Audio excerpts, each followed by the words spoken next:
1969, a young woman named Betsy Aardsma was murdered in a crowded library. The crime happened in broad daylight, but no one saw anything. How is this possible? Who could have done something so terrible? Today, we will explore one of the greatest criminal mysteries in the United States, the murder of Betsy Aardsma, a case that even after more than 50 years remains unsolved. Imagine a young student, full of dreams and plans for the future. This was Betsy Aardsma, a 22-year-old girl who loved studying and wanted to become a nurse. She had just arrived at Pennsylvania State University, a large and crowded place where she made new friends and spent hours in the library, reading and learning new things. One day, on November 28, 1969, Betsy was in the library with some friends. They were studying together, but suddenly she decided to go to a quieter area among the bookshelves. No one imagined that this would be the last time they would see her alive. A short time later, someone found her lying on the floor. At first, everyone thought she had fainted, but they soon realized that something very bad had happened. Betsy had been stabbed in the heart. It was a terrible moment, and no one knew who had done it or why. And so began a mystery that continues to this day. The Patee Library at Pennsylvania State University was a busy place, especially in the late afternoon of November 28, 1969. Students were everywhere, focused on their books and assignments. Betsy Aardsma was there too, studying with some friends. Around 4:30 p.m., she decided to move away from the group and went to a quieter area among the bookshelves. A short time later, other students found her lying on the floor. At first, they thought she had fainted, perhaps from exhaustion or some health problem. But as they got closer, they noticed something terrifying. Betsy was bleeding. She had been stabbed in the heart, and the wound was serious. What is most intriguing is that, despite the library being full of people, no one saw or heard anything strange. The killer managed to attack Betsy and disappear without attracting attention. There were no screams, sounds of struggle, or anything that could alert the other students. When the police arrived, they found a confusing scene. There were no weapons, no obvious clues as to who might have committed the crime. The library, which should have been a safe and quiet place, had become a place of mystery and fear. This is one of the most shocking aspects of the case. Such a violent crime took place in a place full of people, but with no witnesses. How could someone have done this without being seen? That question still has no answer.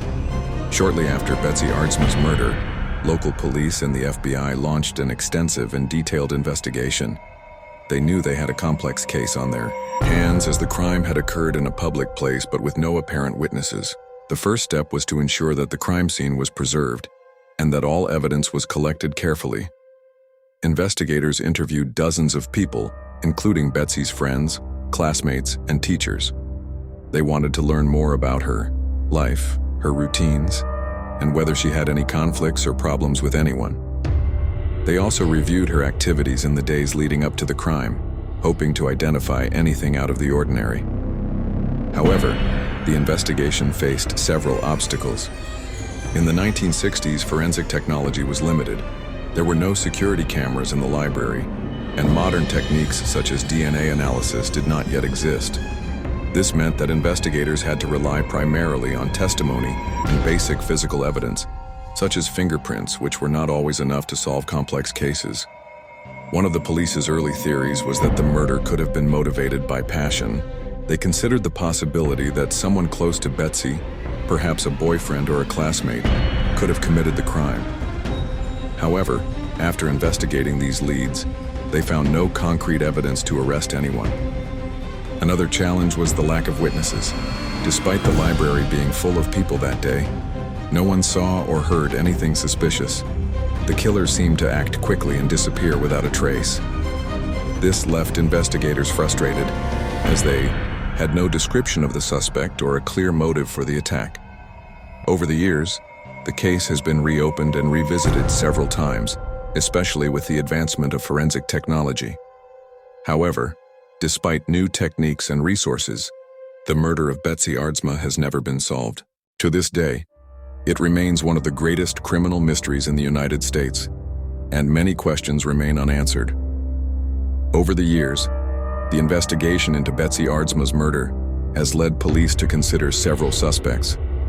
However, none of them have been formally charged and the case remains unsolved. Let's take a look at some of the names that have come up during the investigation. One of the most well-known suspects was Richard Hafner, a former student at Pennsylvania State University. Hafner had a history of disturbing and violent behavior. He was known to be a difficult person to deal with and had previously been arrested for assault. He also had an interest in knives and violent crimes, which caught the attention of investigators. Despite this, there was never any concrete evidence to directly link Hafner to Betsy's murder. Other suspects included Betsy's classmates and people she knew at university. Police investigated the possibility that the crime could have been committed by someone close to her, perhaps a friend or acquaintance who had some sort of conflict with the young woman. However, as in the Hafner case, there was not enough evidence to make an arrest. There was also speculation that the killer could have been a stranger, someone who had no connection to Betsy. This theory suggested that the crime could have been committed by someone who was in the library that day and saw an opportunity to attack. However, with no witnesses or physical evidence, this line of investigation also led nowhere. The lack of a clear suspect is one of the reasons why the Betsy Aardsma case remains unsolved. Despite several leads and names considered, police have never been able to find anyone to blame for the crime. One of the most intriguing aspects of Betsy Aardsma's murder is the lack of a clear motive. Typically, in cases of violent crimes, investigators look for motives such as jealousy, revenge, money, or even crimes of passion. However, in Betsy's case, none of these seemed to fit. Betsy was not robbed. She still had her belongings with her when she was found, which rules out the possibility of a robbery. There was also no evidence of sexual assault, which rules out another common motive in violent crimes. This has left investigators puzzled. Why would someone attack a young student in a public place for no apparent reason? Some theories suggest that the crime may have been committed by someone who knew Betsy. Perhaps someone who was jealous of her or had some sort of personal conflict. Another possibility is that the killer was someone with psychological problems who acted impulsively and without a specific motive. There is also the theory that the crime was random. That is, the killer may have targeted Betsy for no particular reason, simply because she was in the wrong place at the wrong time. This idea is frightening because it suggests that anyone could have been the victim. The lack of a clear motive makes the case even more mysterious. Without knowing why the crime was committed, it is difficult for investigators to find clues that lead to the killer. This is one of the reasons why the Betsy Aardsma case remains unsolved, even after so many years. Betsy Aardsma's murder was not only a shocking crime, it had a profound impact on the Penn State University community and everyone who heard about the case. Imagine a place where people usually feel safe, like a library, suddenly becoming a place of fear and sadness. That is exactly what happened. In the aftermath of the crime, students and staff at the university were left feeling frightened. The Patty Library, once a peaceful place to study and learn, became associated with the murder. Many people began to avoid the place, especially at night, for fear that something similar could happen to them. The case also led to changes in campus security. The university began implementing measures to protect students, such as increasing lighting in dark areas and hiring more security guards. These changes were important, but they did not erase the feeling of insecurity that the crime left in the community. In addition, Betsy Aardsma's murder deeply affected her family and friends. Not only did they lose a young woman full of dreams and plans for the future, but they also had to deal with the frustration of seeing the case go unsolved. For many people, the lack of answers made the pain even harder to bear. The impact of the crime was so great that even decades later, the case is still remembered and discussed. It serves as a sobering reminder of how violence can change people's lives and leave lasting scars. Even after more than 5 decades, the murder of Betsy Aardsma continues to fascinate and intrigue people. This case is not just an unsolved mystery. It has become a symbol of how violent crimes can go unsolved even with significant efforts by law enforcement and the community. Betsy's legacy lives on in the memories of those who knew her and those who learned about her story. She was a young woman full of potential, with a bright future ahead of her, and her untimely death is a sobering reminder of how violence can take lives so abruptly and unjustly. The case has also inspired books, documentaries, and independent investigations. Many writers and journalists have attempted to unravel the mystery, reviewing the evidence and interviewing people involved. However, despite all their efforts, the killer has never been identified, and the case remains open.